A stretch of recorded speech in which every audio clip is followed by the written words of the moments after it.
I'm Tracy Baxter with today's Record Newswatch. His arrest was the talk of the town in Greenville back in April, and today 54-year-old Angelo DiMaria of Greenville, the man charged with peeping and videotaping through neighbors' windows, admitted to the crimes. DiMaria pleaded guilty in Orange County Court to 24 counts of second-degree unlawful surveillance felonies for spying on 24 victims over the past 4 years. DiMaria was caught after he was spotted with a video camera on a neighbor's roof. Police say he would videotape women from windows as they showered or dressed. When he's sentenced November 29th, DiMaria is expected to get 2 to 6 years in state prison as part of the plea arrangement, and a number of victims are seeking damages in a civil lawsuit that's been filed. The Cuomo administration is putting the brakes on that new eye exam policy for driver's license renewals in the state. Word from Albany is that the policy that went into effect on Wednesday has been suspended so that state officials can reconsider.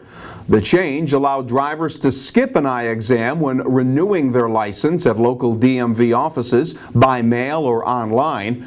Drivers would only have to self-certify that they met the state's vision requirements. The altered policy had county clerks speaking out, among them Sullivan clerk Dan Briggs. I think it's beyond bad. I think it's an absolutely terrible idea, Tracy. It's almost unconscionable for people to be expected to self-certify as to their vision. I think creates a big safety issue for all of us. I perceive this as little more than a money grab on the part of the state.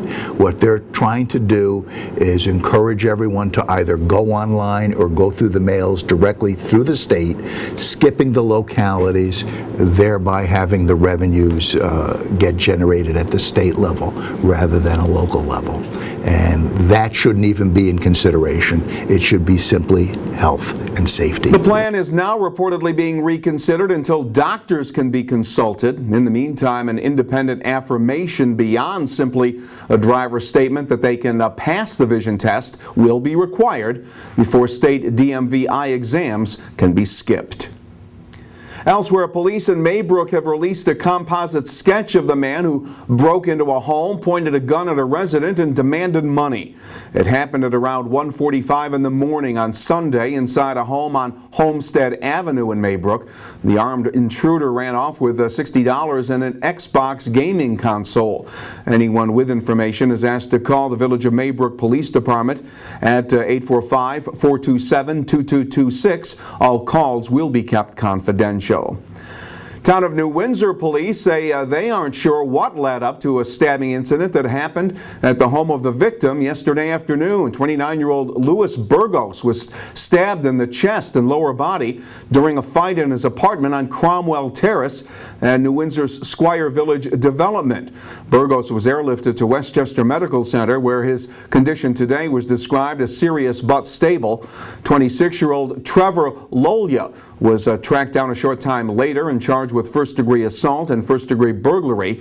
He's being held on $100,000 bail in Orange County Jail.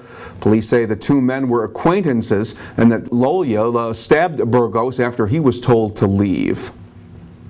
New York Senator Charles Schumer is taking on China again, this time in Sullivan County, and this time over China's currency manipulation that he says is putting Sullivan County jobs at risk. Schumer announced his push to pass legislation that would crack down on China's trade practices during a visit to Neversink Glass Company in White Lake.